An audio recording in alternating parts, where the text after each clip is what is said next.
सबंध महाराष्ट्राचा लाडका बैल पळाला आणि त्याने दाखवून दिलंय की काय कमाल केली आज गटाला. सुंदर अशी गाडी पळाली आपल्या बक्याची आणि आज बकासूर एक वेगळ्याच फॉर्ममध्ये आहे, आज वेगळ्याच मूडमध्ये आहे. आणि मुंबई म्हटली की त्याला माहीत आहे, तुम्हाला माहीत आहे, सगळ्या महाराष्ट्राला माहीत आहे आज बकासूर कशा पद्धतीनं पळाले. वाह वाह बक्या, तुला आज थार न्यावीच लागेल, तुझ्या फॅनसाठी न्यावी लागेल, तुझ्या सगळ्या लोकांसाठी तुला थार ही न्यावी लागली. एक पाऊल फक्त झालेलं आहे बकासूरचं, 2च पाऊल राहिलेत फक्त, सेमी आणि फायनल. सगळ्या महाराष्ट्राचा लाडका बैल, ज्या बैलाची संबंध महाराष्ट्रातच नव्हे तर संबंध 14 देशामध्ये ख्याती आहे, असा सगळ्याचा महाराष्ट्राचा लाडका बकासूर आणि स्वर्गीय पंढरीशेठ फडके, दहादा सरकार विहीगर पनवेल यांचा, गुरुनाथ फडके यांचा सर्जा दहादा आणि बकासूर ही जोडी पळाली. सगळ्या महाराष्ट्राला सांगतो, गट क्रमांक 11मध्ये ही गाडी पळाली. मैदान P3 लाईव्ह आणि 7X लाईव्ह या चॅनलवरती दोन्हीवरती चालू आहे. सकाळपासून 7X लाईव्ह या चॅनलवरती चालू होतं, परंतु गट क्रमांक 10 पासून P3 लाईव्ह या चॅनलवरती सुद्धा मैदान जे आहे ते चालू आहे. संबंध महाराष्ट्राने बघितलं कशा पद्धतीने या बकासूरचा पैरा जो आहे तो गुपित ठेवलेला होता. सगळ्यांनाच आता मी वारंवार सांगतोय की हा पैरा होईल, तो पैरा होईल, हा पैरा होईल, तो पैरा होईल, परंतु शेवटी तो पैरा झालाच. सगळ्यांना वाटत होतं की कासेगावच्या मैदानामध्ये ज्या प्रकारे इंटरव्ह्यू झाला त्या प्रकारे देवाचं नाव न घेता म्हणजे आपले सगळ्या महाराष्ट्राचे लाडके जे असतील त्यांनी बकासूरचं नाव न घेता त्यांनी सांगितलं आम्ही बकासूरसोबत पाळणार, आमची इच्छा आहे, आम्हाला जोपर्यंत वाटणार तोपर्यंत आम्ही बकासूरच्या मालकांना फोन करणार, बकासूर आम्हाला पाहिजे.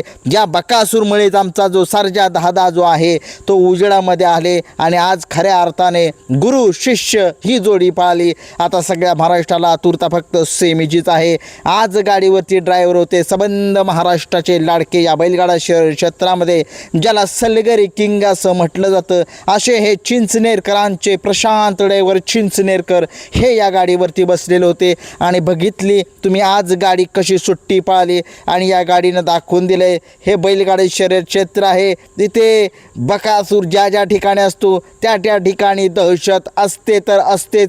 आणि काय गाडी पळाली बकासूर आणि सर्जा दादाची. सगळे बरेच लोक जरा मला फोन आले की आज गाडीवरती ड्रायव्हर दिलीप ड्रायव्हर शिरस्वस्तीकर पाहिजे, परंतु बकासूर त्यांना जास्त मी कधी बघितला नाही चालवला. परंतु तुम्हाला माहितीच आहे श्रीनाथ केसरीला ही गाडी फायनलमध्ये नेण्याचं काम जे आहे ते सलगरी क्रीम प्रशांत ड्रायव्हर चिंचनेरकरांनी केलं होतं.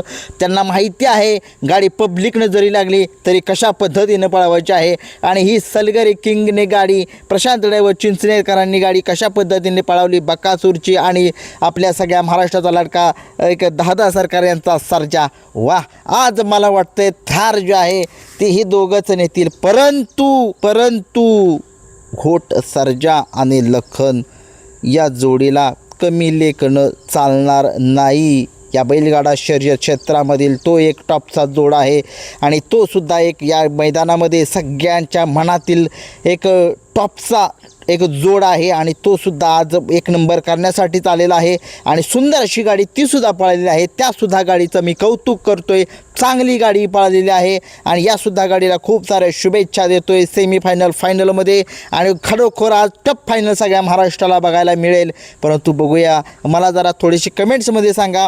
मी बकासूरचा गट झाला की लगेच तुम्हाला व्हिडिओ घेऊन आलो आहे, परंतु मथुरसुद्धा त्या ठिकाणी पळण्यासाठी गेलेला आहे. जरा मथुरबद्दल अपडेट सांगा.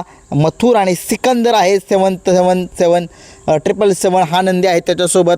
बघूया कशा पद्धतीनं तो सुद्धा पळतोय. आज मथुरला सुद्धा खूप साऱ्या शुभेच्छा, त्याने सुद्धा आज फायनलमध्ये धडक मारावी आणि सगळे टॉपचे नंदी आज फायनलमध्ये बघायला मिळावे.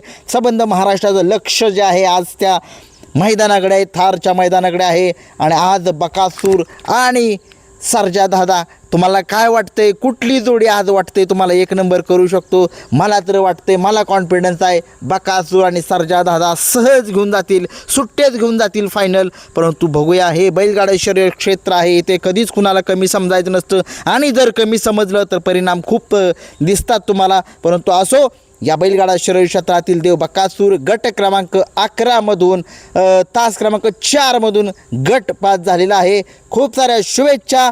बकासूर आणि बकासूर, सर्जा दादा. वाह.